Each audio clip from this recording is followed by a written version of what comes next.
So like suppose we have to hit a number of leads for a month or a quarter, right? Let's say it's 500, and for each channel, so whether it's like online ads, Facebook ads, Google AdWords, or email content, for each of these channels, we have historical data of leads also, like how much leads each channel brought in, right? So now we want to have that, we want to hit that target. So and we also want to try new channels. So like how do we backtrack from that target number that we want to hit and then like come around this thing? That's a very good question, and there's no really right or wrong answer.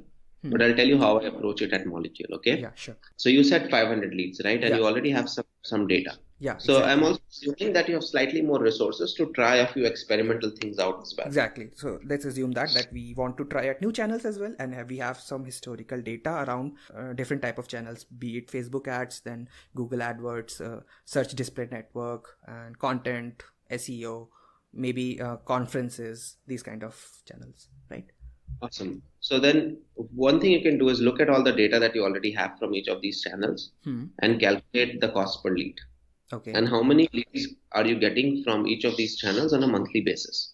Okay. Okay. So the first thing I would do is I would list out everything that I have, and I would look at what is the cost per lead from each of these channels, and then what is the, and I'm also assuming same lead quality. Okay. Right. Assuming same lead quality, you list out what are the number of leads you have from each of these channels. And what's the cost per lead. Now what you need to do is, you said your target is 500, right? Right. Do the math. If you are already getting to 500, then keep running these channels, because you know confidently that there's a good chance you'll hit 500 with these channels already. Right. If you are getting more than 500, if you do the math and it comes out to be more than 500, I would suggest cut out one or two channels that are expensive than other channels. So then you reach the number of 500, but you also cut out a few channels where the cost per lead was expensive. Right. But generally, like the target is set very high. So let's say last number was 350, and now we want to hit 500. Okay. So that's a very good. That's the case. That's right? That's a very good question. So the first thing you need to do is, then let's assume between all the channel mix you have, you already have 350 leads, correct? Right. So you know that based on assuming your growth system is repeatable, you know that there's a good chance that you'll be able to get to 350 leads again. Right. So that's your worst case scenario. Right. Okay, that's a good outcome. Now what I would do is, you need to still figure out how do you get to an extra 150 leads now. Exactly. So I would revisit each of those channels that you have in your list and see, is there an opportunity to scale? Now, not all of them are going to scale. So what I would do is, generally the way to achieve this is, if you have budget for 500 leads, you have already allocated budget for 350 leads. You already know where that's going. Right. Next thing I'm going to do is, I am going to, for each of these channels, first I'm going to look at them internally and see, can any one of them not scale?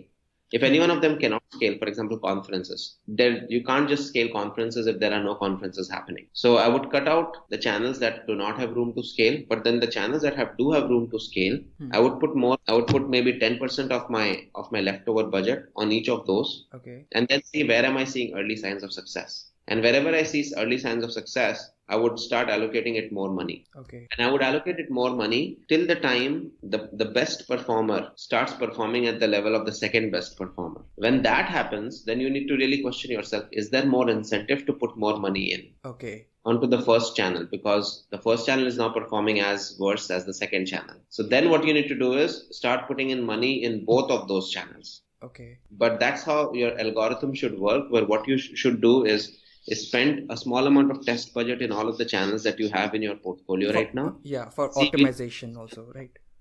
Yeah, and in which one of these channels are working. And whichever channel starts working, you start giving it more budget. This is working with the current channels. But what you also need to now ensure is, while some part of your experimental budget that you are giving, you should also use it to go towards other channels that you may not have experimented before. And I would generally suggest you choose two types of other channels. Okay. One is extremely high risk and extremely high reward. Right. For example, if TechCrunch, so what I mean by extremely high risk is, you don't really know if it will succeed or not. For example, let's pursue a PR strategy and hopefully TechCrunch will write an article about us. If that was to happen, you will meet your sales goals, or you'll meet your lead goal, but you also know it's highly unlikely. So assume take a channel like that, because what you want to do is in your portfolio, you always want to have a moonshot channel that can potentially beat all the goals and get to the higher level. What you also should do on the side, the second channel that I suggest you choose is something that's more predictable. So you choose one moonshot channel and then you choose other channel that does not have as high of a variability. For example, can I partner with two other companies in B2B SaaS companies, and can we do a content piece together where all of us will send for traffic, and then each of us will benefit from each other's leads. Now the return on that is much more predictable, but it's also not a moonshot channel. You may meet the goal of 500, but you would not get to 5,000 customers.